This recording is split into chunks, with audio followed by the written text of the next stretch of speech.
Pooja plastic bottles fit every lifestyle, leak-proof, durable and made from 100% safe virgin plastic. Pooja plastic bottles. Sip smart, sip fresh.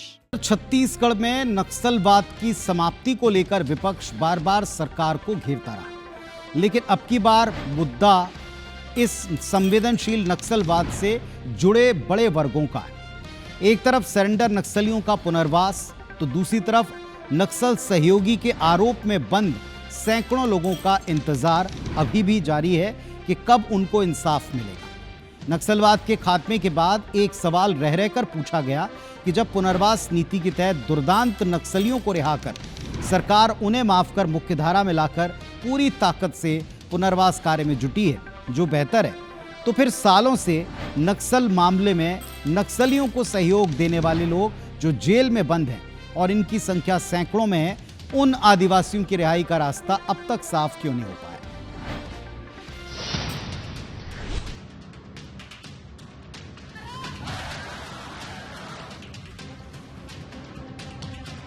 31 मार्च 2026 को देश प्रदेश से नक्सलवाद समाप्ति का ऐलान हुआ।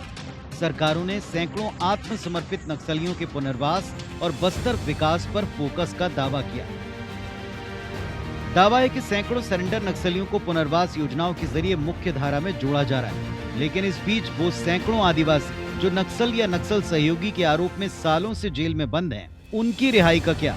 लाखों के इनामी दुर्दांत नक्सल लीडर्स के पुनर्वास के लिए तो सरकारें मिलकर काम कर रही हैं, लेकिन नक्सल सहयोगी के आरोप में जो लोग जेल में बंद हैं, उनके परिवार रिहाई को लेकर सरकार से सवाल पूछ रहे हैं।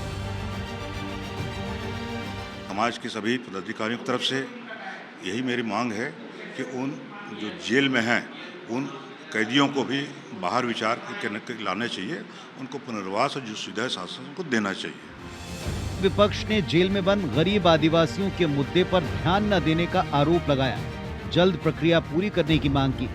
कांग्रेस विधायक विक्रम मंडावी ने इस बारे में मुख्यमंत्री को पत्र भी लिखा है। इधर सरकार का दावा है कि इसकी समीक्षा की जा रही है। बड़े नक्सली लीडर तो सरेंडर कर ली, उनको ऐसो आराम की जिंदगी जी रहे हैं अभी रखें, लेकिन वो गरीब आदिवासियों का क्या होगा? असली गुनहगार को सरकार रेड कारपेट बिछाकर स्वागत कर रही है और वो आदिवासी जो पुलिस और नक्सलियों के बीच में पिस रहा है, आज वो कई हजार लोग जेल में हैं और कई लोग अस्थायी वारंटी है। अधिकार ही नहीं है इस तरह की बात करने का, उनको नहीं करना चाहिए। कभी चिंता नहीं की, अपनी सरकार में चिंता नहीं की, वो क्या पत्र लिखेंगे भाई? वो प्रक्रिया है, उस प्रक्रिया पर काम हो रहा है, उसके अपने लिटिगेशंस हैं, लेकिन वो काम होगा। सीधा सवाल है कि जब नक्सलवाद की समाप्ति की घोषणा हो गई, दुर्दांत नक्सली पुनर्वास नीति का लाभ लेकर मुक्त जीवन जी रहे हैं, तो फिर नक्सल मददगारों के आरोपियों की रिहाई और न्याय के लिए इंतजार क्यों? रायपुर से सौरभ सिंह परिहार और तहसीन जैदी के साथ ब्यूरो रिपोर्ट IBC 24।